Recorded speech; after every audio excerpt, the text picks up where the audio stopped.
Kenapa kita itu perlu teknologi nano Bapak sekalian? Komputer, itu kan pakai teknologi nano ya. Tahu nggak itu membuat komputer itu perlu berapa triliun, ratusan triliun ya. LCD-nya, LED-nya itu, pabrik swab bersihnya aja, itu nilainya 2 triliun membangun. Bayangkan berapa mahalnya mereka. Sementara tiba-tiba orang-orang jualan kunyit yang dinanokan, tiba-tiba harganya kunyitnya biasanya dijual cuman 10.000, 8.000, 5.000 per kilo, dinanokan menjadi 2,5 juta Bapak sekalian. Dan itu tidak perlu investasi triliunan. Saya barusan dapat order ya dari sebuah perusahaan di Indonesia yang besar sekali di Indonesia. Itu membuat kunyit nano. Dijual harganya nggak tahu, nanti nanya ke Pak Arif itu.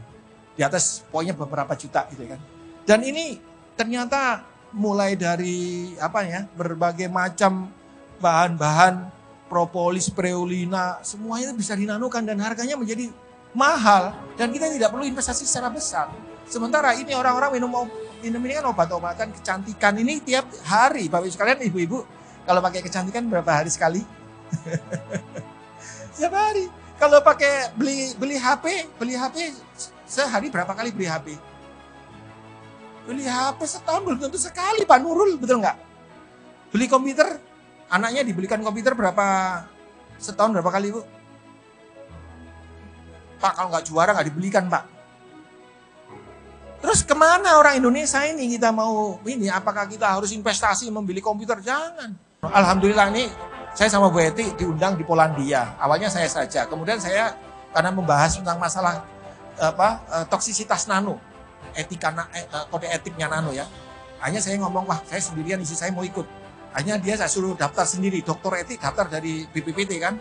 Diterima begitu dilihat, diminta abstraknya, begitu diperiksa, wih langsung bagus ini, gratis. Jadi saya berdua dibiayai oleh orang Polandia ya, LIPI-nya Polandia gitu, Akademi Polandia. Sampai di sana, dokter etik ini cerita tentang nano beras yang dinanokan sebagai pewarna alami. Kosmetik nanti kan ya pakai kosmetik ya. Nah, itu teknologi nano.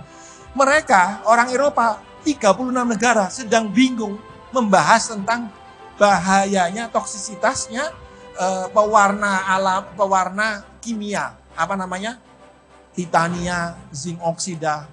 Ini kalau dipakai nanti lama-lama bisa masuk, ukurannya kan kecil sekali, ini gimana nih kan gitu kan.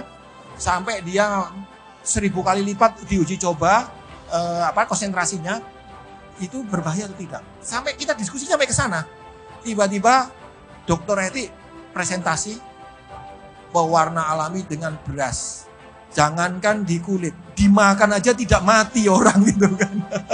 Kaget mereka. Serius ini Bapak sekalian, kaget mereka. Diskors 30 menit diskors, semua langsung datang ngasih kartu nama ke Bu Eti. Sampai malam-malam saya diundang makan kan sama kepala istilahnya kepala akademi sainsnya mereka. Saya kok berdua ini nempel. Loh, kamu suami istri ya? Iya Pak. Yang pinter kayaknya yang ini ya. Saya kalah pinter sama istri saya. Ya ini terus terang, mereka takjub terhadap teknologi yang dikembangkan orang Indonesia. Kok bisa-bisanya dia mengembangkan, subhanallah ya, kok bisa-bisanya dia ngembangin teknologi herbal yang tidak berbahaya. Jangankan ditempelin di kulit Bapak Ibu sekalian, dimakan itu loh nggak mati, dimakan itu loh nggak mati, betul nggak? Nah mereka itu lagi bingung dengan teknologi toksisitas dari kimia. Rambut ini ukurannya 50 mikron Bapak sekalian.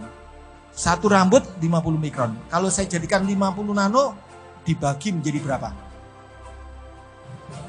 1 miliar partikel. Jadi satu rambut ini kalau saya jadikan nano menjadi 1 miliar partikel. Banyak banget, betul nggak? Udah mendekati ion, molekul ion, tahu ya? Sehingga ketika dimakan, langsung masuk ke dalam usus halus. Cuman masuk lambung itu sebentar doang, langsung ke usus halus. Usus halus diserap, langsung masuk peredaran darah, langsung bereaksi. Jadi produk-produk nano. Kenapa orang yang sudah sepuh makan tulang ikan, tulang kan banyak kalsiumnya, betul nggak? Kok masih kena osteoporosis? Lah iyalah, orang yang dimakan ukurannya segede gaban, ya kan? Dimakan, kan masih terus dimakan. Kalaupun ukurannya rambut ini yang 5 mikron, biasanya kan lebih besar daripada rambut kan? Di lambung itu 3 jam. pH-nya bisa sampai -4, ya, pH 4. Itu ukuran yang besar rambut ini nggak bakal bereaksi. Paling keluar lagi, 1 hari keluar lagi. Jadi nggak akan keserap, Bapak sekalian. Tapi begitu, dan tubuh kita tidak membutuhkan banyak, itu sedikit ya. Jadi dengan teknologi nano, kita makan sedikit langsung keserap. Kira-kira seperti itu. Jadi kayak ngelewatin tol ya, apalagi diminum pakai air kan. Biasanya kalau makanan nano kan pakai ini kan, diminum pakai air. Begitu di cairan kan, itu kayak kita naik jalan tol, ya kan, lewat jalan tol. Pakai Ferrari lewat jalan tol. Jadi kalau minum, udah kecepatan tinggi langsung masuk ke usus kita. Dan langsung mendekati ion karena ukurannya nano sekalian. Jadi langsung bereaksi dan masuk ke dalam sel darah merah kita dan langsung bereaksi. Diputar dengan kecepatan kita pompa ini aja kan, pompa jantung ini memompa darah berputar ini kan hanya beberapa menit kan untuk bisa kembali lagi ke ini kan, sehingga diantarkan seluruh tubuh.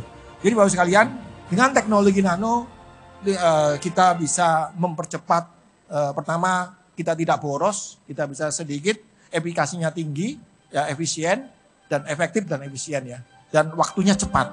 Nah ini kelebihan daripada teknologi nano itu seperti sehingga orang berbondong-bondong sekarang tidak ada jalan lain untuk obat-obatan, jamu-jamuan Indonesia yang kaya raya ini kecuali kita masuk ke nanoteknologi. Dan itulah yang sekarang ini sudah dikerjakan oleh orang-orang Cina.